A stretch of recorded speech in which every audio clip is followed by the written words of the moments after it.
You are welcome to my class. Our topic for today is differentiation. Alright, before we continue, we have a subtopic which is continuity of functions.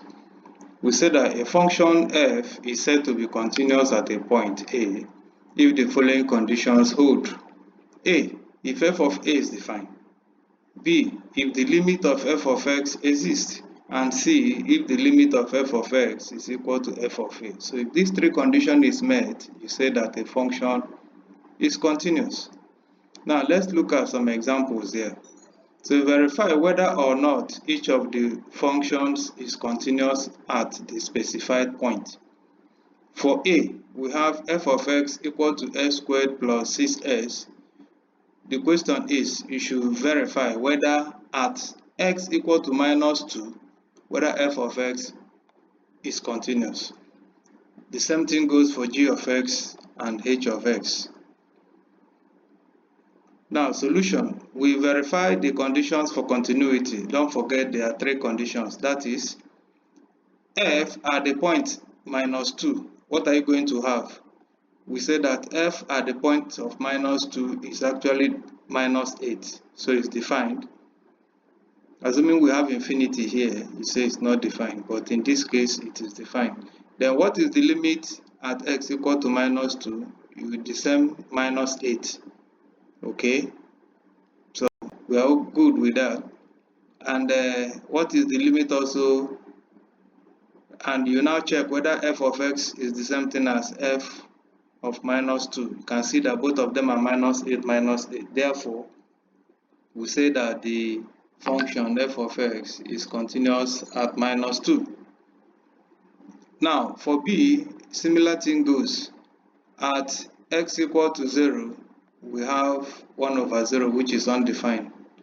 Therefore, the function is not defined at the point x equal to 0. You see, once one condition fails, you conclude immediately that the function is not continuous. You don't have to verify all the three. Okay? It's when you check the first one and it works, you check the second one, it works, then you now go to the third. Okay? Once you check the first one or any one at all and it fails, you don't need to progress to the next. So for B, we discover that at the point x equal to 0, it is undefined, so it's not continuous at that point. We don't need to continue to verify the other three. Now, but however, for C, we have here pi over 2. So cosine 2 times pi will give us minus 1. So that one is defined. Now we progress to the second one, which says at the point pi over 2, you also have minus 1. And you take the limit again, you also have minus 1. So you see that I and I are equal. So for that reason, you say that the function h of x is continuous at x equal to pi over 2. Let's take another example. Where are each of the following functions discontinuous? So at this point, they're saying, where is it discontinuous? So in as much as we have functions that are continuous, we also have functions that are discontinuous. These are exam questions. So for A, f of x equal to x squared minus x minus 2 all over x minus 2. We should check at what point is f of x discontinuous. The same thing goes for A, B, and C. Now, solution. For A, at the point 2, if you put 2 there, you discover that it will be undefined because it will make the denominator to be 0. So at that point, you say that f is discontinuous at that point 2. For B, if you put 0, x equal to 0, you discover that it is 1, which is okay. But when you take the limit of f of x, you discover that it will give you the limit of 1 over x squared. And as x goes to 0, it does not exist or is undefined. So we say that f is discontinuous at that point. So when a function is not continuous at a point, it simply means that it is discontinuous at that point. So a kind of the reverse of continuity. Now let's look at C. When you substitute x for 2, you have 1. So condition number 1 is satisfied. But when you take the limit, you see that you have 3 here. And again, 1 is not the same as 3. So for that reason, we say that it is not continuous. So you use the same condition for continuity to judge discontinuity. Okay, so if a function satisfies these 3 conditions, it says continuous. But when any one of them fails, it says discontinuous at that point. Now, there are other examples. Discuss the continuity of each function. We have a, b, and c. For f of x, x squared minus 1 over x minus 1. For g of x, we have x plus 1 when x is less than 0, and we have x squared plus 1 when x is greater than 0, and we have y equal to sine x. So they say we should discuss the continuity of each function. What it simply means is, tell us whether it is continuous or discontinuous at certain points, and that is all. So for A, we say that f is defined for all real numbers except 1. We can conclude that f is continuous for every real number except 1. So at the point x equal to 1 is the point of discontinuity. So at that point, we say that the function is discontinuous at x equal to 1, but continuous in every other point. The same goes for g of x. If you take the limit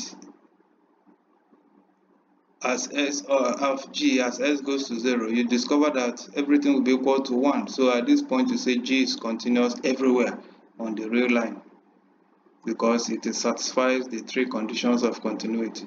Now, for y, which is a trig, so it's defined for all real numbers. We can conclude that the function y is continuous for all real numbers. You remember the sinusoidal curve, okay?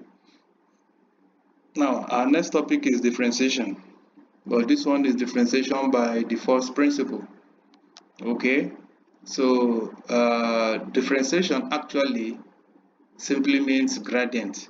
So you have this function f equal y equal to f of x. So looking for the gradient of that function is what we actually call differentiation. So instead of using graph paper and plotting graph and trying to find the slope and all that, you can actually use a simple mathematical concept known as differentiation to find the gradient or the slope of any given function at all. Now let's look at some examples. So use the first principle method to find the differentiation or derivative of x, given that f of x, for a is f of x is equal to x, for b f of x equal to 2x squared, and for c f of x equal to x over x plus 1. So we are going to find the derivative for these 3 functions. We'll take them one after the other. For a, f of x equal to x, you discover that using the concept of the mean value theorem, so when you add a small h to x, it gives us x plus h. So the derivative becomes the limit as h goes to 0 of f of x plus h minus f of x all over h. So this is actually the limit form of differentiation. Okay, so once you apply this concept properly, we say that when provided h is not, the h at the denominator is not 0, then h over h will give us 1. So for you to differentiate x, the answer is 1. Simple. And this process is what we call by the first principle. Now, for f of x equal to 2x squared, you still follow the same process. Add a small change in x, and when you do that, you square, you're going to have this expansion. And when you now take the limit, you're going to have 4x. So the derivative of 2x squared is equal to 4x. Now the same thing goes for c. See here, f of x is equal to x over x plus 1.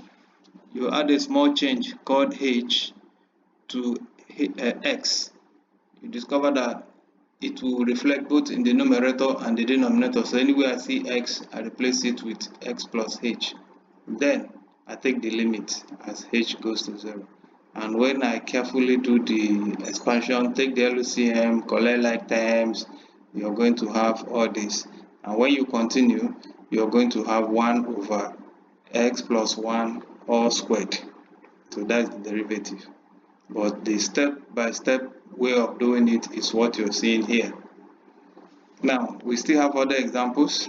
So find the derivative by first principle in each of the following functions. So we are going to use the first principle to find the derivative. A, B, C here. For f of x, we have x raised to the power 1 over 2.